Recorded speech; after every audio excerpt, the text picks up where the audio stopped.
Hey guys, what's up? MadSeason here, back with another video for you.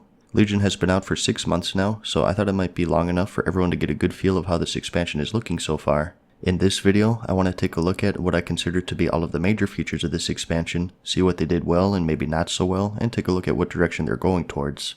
I want to talk about the leveling, raiding, dungeons, PvP, world quests, all of it, and also an outlook on the new patches, a thorough look at the expansion as a whole.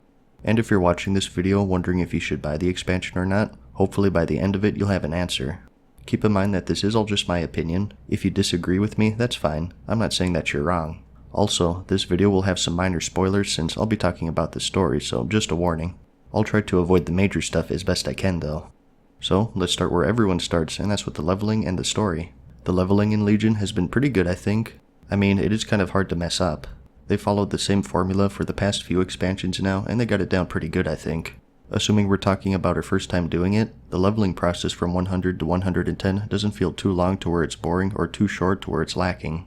It's in a good spot right in the middle. As you know, we currently have 4 leveling zones with 1 max level zone. The environments are quite varied to keep things from getting too stale. You have the lush forest of Val'Sharah, the crags of High Mountain, the watery Asuna, and the fjords of Stormheim. The quests themselves are pretty standard for MMOs. None really stand out as super annoying to do, and just like the previous 2 expansions, it's very story-based with a few cinematics and some of the more major quest lines. This is going to be a person-by-person basis, but as for the story, I think it's pretty good. To try and summarize it very briefly while keeping the spoilers low, to combat the Legion, we're looking to unite all of the clans of the Broken Isles, the Torrens of High Mountain, the Valor Jar of Stormheim, etc., and we're collecting powerful artifacts known as the Pillars of Creation. In the beginning of the expansion, Magni Bronzebeard had told us that he communed with Azeroth and learned that these artifacts are key to defeating him. There's 1 in each zone, the Aegis of Agrimar in Stormheim, the Tidestone of Golgonath from Asuna, the Hammer of Khaz'garath from High Mountain, the Tears of Elune in Val'Sharah, and the Eye of Aman'Thul in Suramar. Having this overall goal keeps you interested in the leveling process, and for me personally, it was something more than just grinding XP to get to the max level. This expansion was the first ever since Wrath of the Lich King where I started reading the quest text again as opposed to just glossing over everything. Like I said though, it is a case-by-case basis and it's not going to catch everyone. If you compare it to the previous expansion story though, the Warlords of Draenor, I think most people would say that it's an improvement to that at least. Although that's not saying much in most people's minds. Like I mentioned earlier, we do have an endgame zone called Suramar. Every expansion has some sort of max level zone. Draenor had Tannin Jungle, although it wasn't there at release. Pandaria had the Veil of Eternal Blossoms, the Timeless Isle, Isle of Thunder, etc.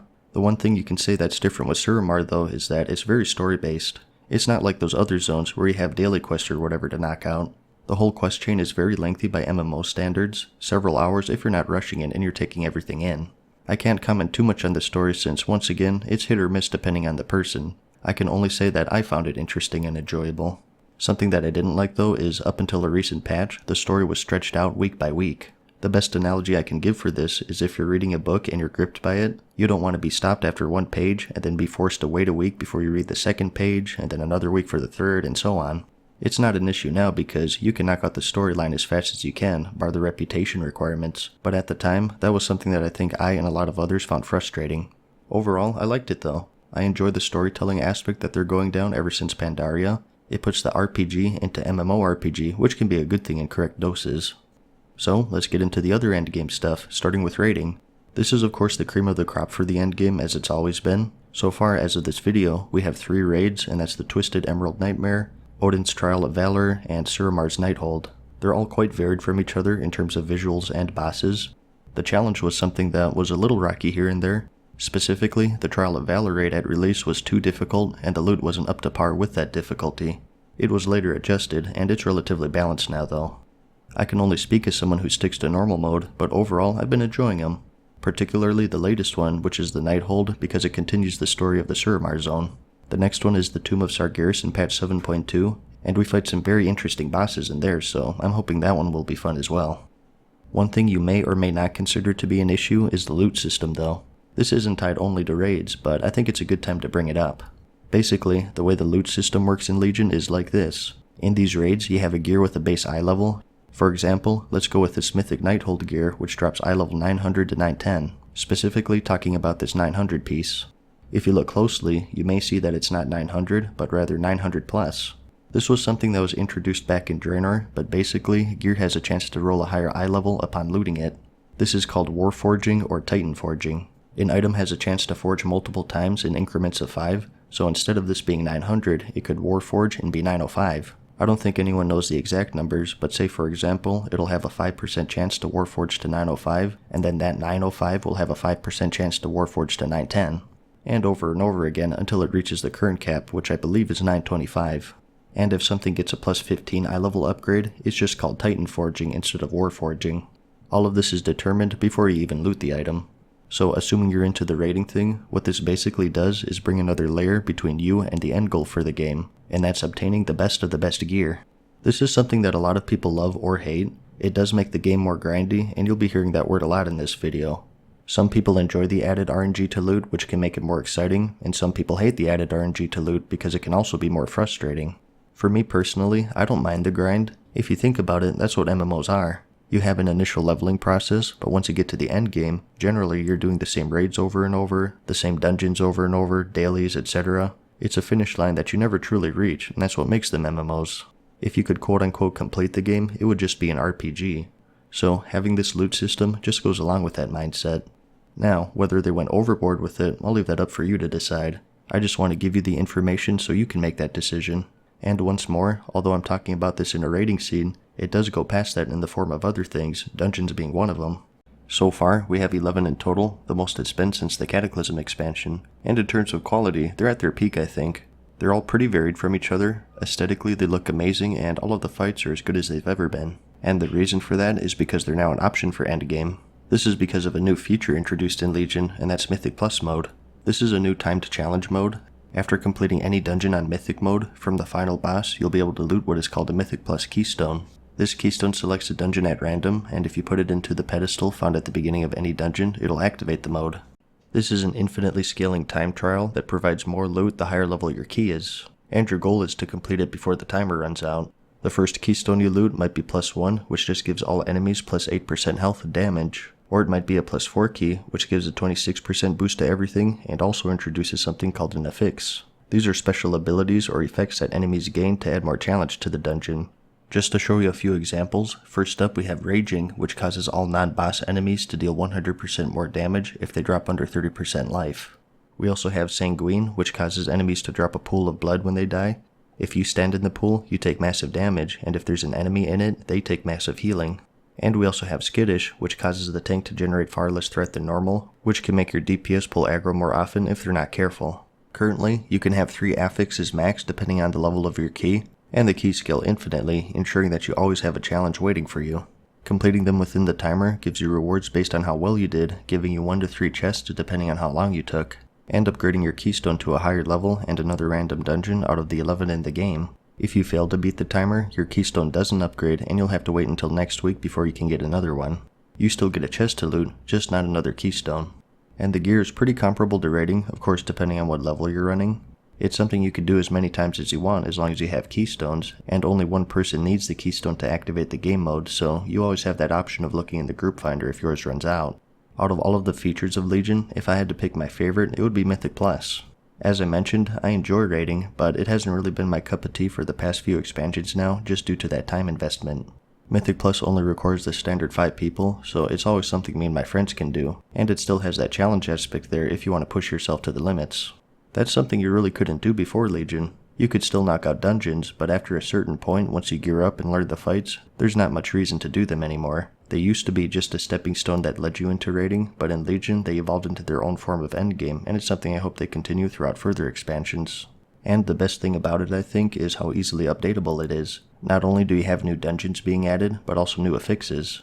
It's something that they can keep very fresh very easily, which is always a good thing. It can be looked at as another grind since, like I said, there's no weekly lockout. Once again, I don't have a problem with that. I think grinds are good as long as they're fun, and I find Mythic Plus is fun. But other than the fact that you can run them infinitely and the scaling aspect, people say that they're grindy due to artifact power, which brings me to my next topic, and that's of artifact weapons. This is another new feature with Legion. To combat the demon invasion, we have an arsenal of powerful artifact weapons at our disposal. They're pretty substantial, even having big lore weapons such as the Ashbringer for the Retribution Paladin. I think these have been pretty well done. The only complaint I have really is that they're allowing players to use these epic lore weapons, which is kind of weird. I prefer it when they stay with the lore characters of the Warcraft universe instead of the players. I don't know, there's just something wrong with someone named Sasuke x Goku holding something as legendary as the Ashbringer. Moving past that though, each of these weapons have special new abilities tied to them, and they have their own form of XP called artifact power. You can power them up, unlocking special traits. These can be as minor as percentage increases, or as major as new effects added to certain spells. But to do this, you do need that artifact power, or AP for short. You get this from a variety of sources: questing, dungeon, raids, random world drops, etc. And it's another thing that people bring up in the grinding argument, and that's because you need a lot. After you unlock all of your initial traits, a new trait pops up that allows you to increase your damage by a small amount per rank. The first rank gives you 5%, and every rank after that gives you 0.5%, and it holds 20 points total, taking 1,000,000 plus per rank. You can speed it up by researching something called artifact knowledge, which causes you to gain more AP, but it does eventually cap out, and it's a very grindy process, with only a small percentage of people having maxed it out at this point. This is probably the biggest grind of the game, and that's because it extends to other things, with Mythic Plus being one of them, and with that having no lockout timer, it's something that's always available to grind, which is something that rubs people the wrong way. Again, I can only personally say that I don't mind the grind. When the trait is maxed out, it's certainly a sizable bonus, but it's not something I'm really too worried about. My mindset is that the AP will come eventually, and there's not a huge need to rush it. I think really the only people who have a need for it are the hardcore Mythic Raiders or super high-end Mythic Plus runners out there. If you're someone who likes to min-max your character to the highest degree and you want that finish line, it's something you'll most likely have a problem with. But anyways, along with those artifacts, you're also getting order halls to help you with your campaign.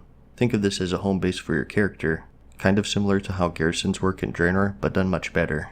You still have a mission table with followers like your garrison, but it's much less lucrative than it used to be, which is what people had a problem with in the garrison. It's more of a hub for your order hall campaign quest. This is another story element to the game. It's a quest line unique to each class where you go out and search for powerful heroes and artifacts to help you in your fight against the Burning Legion.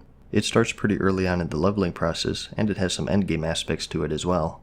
Other than that though, you also have some upgrades you can purchase in your order hall. These do things such as giving you better followers for missions, better rewards from quests, etc. It's just something that allows you to customize your playstyle a bit. The last upgrade is the same for each class, and that's the ability to equip an additional legendary item, so let's get into those. These aren't really new to Legion, but the way you get them is. Basically, there are a handful of super powerful legendary armor pieces for you to loot. You get them from a variety of sources, and they all have a very low chance to give them. You can get them from world questing, which I'll go over in a bit, Mythic Plus, raiding, and even killing rare elites. And although each of these has a low chance to give them, there does exist something called a pity timer. This ensures that as you're doing these things, your chances of getting a legendary item are better and better the more you do them. And when you get that legendary, the timer starts over for your next one.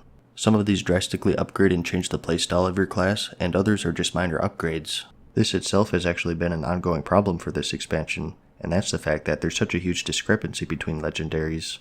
You have some that are amazingly good and they basically make the spec, and other ones that just give you some utility.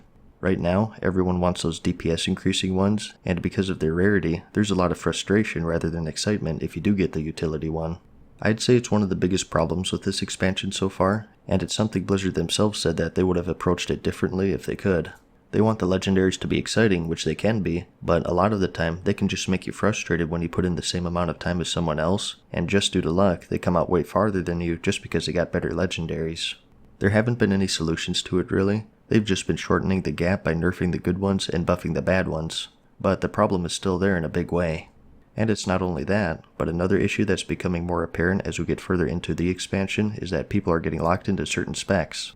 A lot of these legendaries are tied to one of the 3 specs for your class, and they're so good that it's deterring people from exploring other specializations because they wouldn't get the benefit of whatever legendaries they have. It wasn't really a problem in the beginning of the expansion when people only had like 1, but now we're in the range where I think most people have 3 to 5, and they don't want to quote-unquote start over by not only having to get a new set of legendaries, but also grinding artifact power for their other artifact, which just adds to the problem even further. I think if there's one thing that most people would agree on, it's that Blizzard could have done better with the legendaries. I don't think it's a game-breaking thing like a lot of people say, but definitely something to consider nonetheless. I've mentioned world quests a couple of times now, so let's get into those. You can unlock these once you reach level 110, and they're similar to the adventure mode in Diablo 3 if you ever played that game. Each of the 5 zones in the Broken Isles will get a bunch of icons on their map called world quests. These are very similar to your normal quests that you did on your way from 100 to 110, but instead of awarding experience, they award things such as artifact power, gear, gold, and more. They're pretty much the replacement of daily quests in the game. Instead of having a hub where you do the same 10 or so dailies over and over again, you have a selection of hundreds of different world quests spread throughout all of the zones. This is another feature that I think is generally a success, at least for what they were intended for. Having them award gear is a good call, I think, and it gives you an option besides dungeons for that initial gearing process that you always do once you hit max level. You still run into the same quests a lot, but it's much less extreme than the old daily questing system. Something that keeps it a little more interesting are the emissary quests. Daily, on the bottom left of your screen, you'll get a quest to knock out 4 specific types of quests for a certain faction. There are currently 5 factions for the Broken Isles, and their emissary quests rotate. For the Valajar ones, you have to do quests in their zone, which is Stormheim. For the Nightfallen, you have to do 4 in Suramar, and etc. And upon completing it, you'll get a cache that can contain gold, artifact power, resources for your order hall, gear, and sometimes legendary items like I mentioned. It can be kind of slow, simply due to the fact that we can't fly right now. The good thing with those old daily quest hubs is that typically the quests were in the same spot and they weren't too far away. With them being spread out so far now, you can have a lot of travel time between them. To kind of help with this though, they did give you something called the Flight Master's Whistle, which teleports you to the closest Flight Master, which can definitely help. And in patch 7.2, you will be able to unlock flying, which will be huge. People do see them as a grind though, because they're an extension of that artifact power grind I mentioned earlier. Like I said, some of these quests give artifact power, and if you want to maximize your character, you're compelled to do them. You get a handful of new ones every 4 hours, so it's a constant call to do them. For me personally, I just do enough for my daily emissary quests, which takes around 10 to 15 minutes, and that's enough for me. But if you want to max out your character, there's a bigger time investment, and that's the reason why some people don't like them. The only thing left to really talk about is PvP. Not having delved into this too much this expansion, I'll try my best to explain the updates it got. They did release something called Honor Talents and Prestiging. The way this works is you collect Honor XP by PvPing in Battlegrounds, Arena, World PvP, or whatever you prefer, and you unlock special PvP talents as you gain Honor ranking. This adds a lot of customization to your playstyle, just like how your normal talent system works. And not only that, you can also do something called Prestiging. This resets your Honor ranking, allowing you to grind out the levels again, and gives you something called a Prestige rank. And from these Prestige ranks, you can get some cosmetic rewards such as mounts. And a good bonus is that you keep your Honor talents, so you're not completely starting from scratch each time you Prestige. This gives you an endgame to work towards on the PvP side of things, which is a good thing I think. So, those are all of the major features of Legion so far. I do have one more thing I want to talk about though, and that's the patch speed and the general outlook of the game. If you played the previous expansion, the Warlords of Draenor, you would know that one of the biggest problems with that one was the content drought. There was a 13-month period where there were no major patches, which was terrible. In Legion, the patch speed has been faster and a little different. We're already in patch 7.1.5 with 7.2 on the horizon, probably a month away if I had to guess. It seems like they're trying their best not to make the same mistake this expansion, and they're trying to keep a steady stream of patches going. 7.1 was our first major one, which brought us the Karazhan dungeon, the Trial of Valor raid, the continuation of the Suramar campaign, more world quests, and more. And 7.1.5, although a minor patch, still brought us some decent stuff such as new legendaries, the Brawlers Guild, micro holidays, Pandaria time walking, and more. One of the things they're trying to do is bring up the minor patches to make them more interesting. And as I said, we have 7.2 coming up in probably a month, which will bring us a new zone, flying, a new raid, dungeons, and all sorts of stuff. And it's also been confirmed that we're getting a 7.3 build sometime after that. Anything beyond that though is up in the air I think. So overall, the pace is much better than Warlords, and hopefully it stays that way. But that's about it. That's Legion in a nutshell so far. I hope this was a good enough coverage to help you decide whether you want to pick up the expansion or not, if you're someone who's been sitting back and waiting to see how things pan out. Like I said, I don't want to say if any of this stuff is good or bad because it all depends on what you like. The best I can do is explain what all of the new features are and give my personal take on them and try to give you the general consensus. At the end of the day, it's up for you to decide, and you shouldn't let me or anyone else decide what you like. So, if I had to summarize Legion, I'd say it's the expansion of many features, but many grinds. You'll like it if you don't mind grinding, and you like having a finish line that's tough or even impossible to reach. Personally, as I've said, my take on grinds is that it's what MMOs are at their core. First-person shooter games focus on competitive multiplayer and shooting mechanics, RPGs focus on stories, and MMOs focus primarily on grinds. Doing the same raids over and over, the same dungeons over and over, battlegrounds, arenas, and so on. And I think it's a good thing as long as the grind is fun. Now, can they go overboard? Definitely, but if you can find yourself having fun with that grind and playing it with people you enjoy playing with, it'll be a good expansion for you. Luckily, I'm currently in that position, so in my eyes, it's a success so far. I think the biggest problem with the previous expansion, Draenor, was that it went so long without patches and people ran out of stuff to do. So, all of this grindy stuff in Legion at the very least makes sure that you always have something you can do, whether it be Mythic Plus running, artifact power grinding, world quests, or whatever. I much prefer having too much to do, rather than having nothing to do like with what happened in Draenor. That's about all I have to say though. Most importantly, I hope you found this video helpful or informative. Let me know your thoughts or questions if you have any, like it if you liked it, and thanks for watching. Peace.